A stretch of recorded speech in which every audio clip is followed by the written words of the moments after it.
Hello my darklings.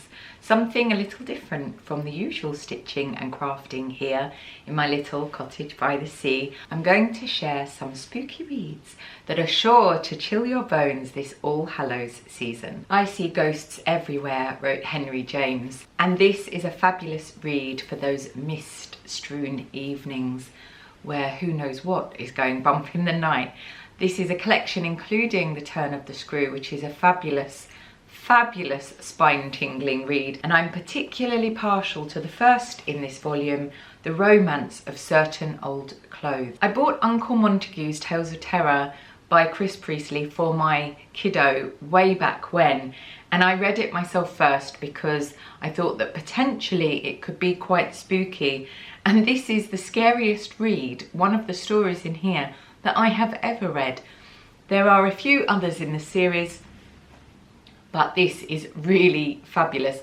I think I devoured it. I'm not sure that my kiddo ever read it at all. I seem to have a real predilection for Gothic horror, particularly Victorian and Edwardian, and Elizabeth Gaskell's short stories, spooky tales to be sure, are really fabulous. This edition, Tales of Mystery and the Macabre, is a real delight. She was a contemporary of Charles Dickens. She was known for her wonderful stories about industrial Victorian England and the problems that industrialisation was causing. North and South is a very famous book of hers, which is fabulous, but these Tales of Mystery and the Macabre are truly wonderful. And here's a little quote from the book just to whet your appetite.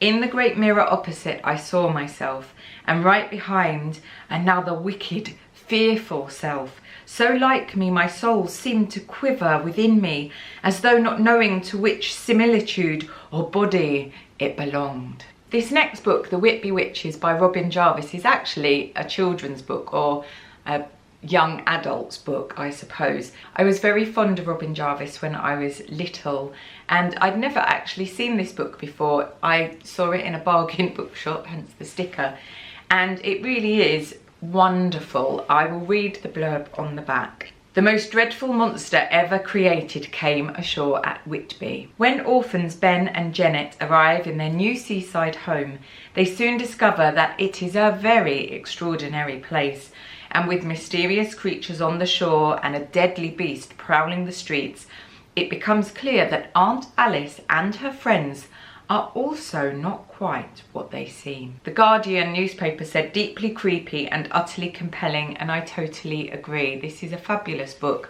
well worth a read one blustery, stormy evening. An Edwardian series of stories now, Aylmer Vance, Ghost Seer, by Alice and Claude Askew.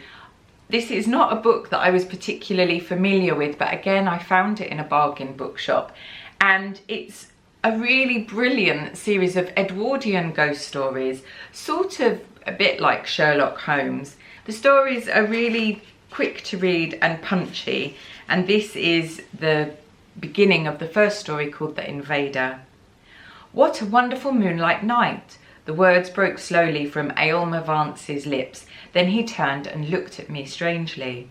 We were fellow guests at the same little inn in Surrey, and we had just made our way out of the hot, stuffy parlour into a cool and perfumed garden. "Does the moonlight ever affect you?" Vance asked. "Does a night like this fill you with vague longings? Do you yearn to discover the secret of the universe, to know more than is good for a man to know, perhaps to peer into the future?" Had me at that, I think.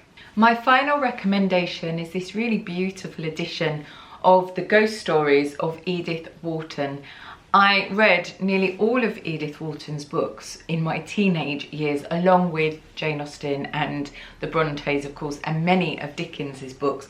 I was a real fiend for Victorian literature back in the day, and I am going to be savouring these stories through the evenings this All Hallows season, and just look at how wonderful the cover is. It's actually bats, designed by designers Ili Kishimoto. Just a very, very beautiful volume by Virago Modern Classic. There are so many books that I could be recommending you read throughout spooky season, but I feel these are a really wonderful group of books to delight and to torment you possibly on a dark and creepy evening. Enjoy your reading, my darklings, whatever it might be. And if you have some spooky recommendations, then pop them in the comments. I would love to know. Till next time.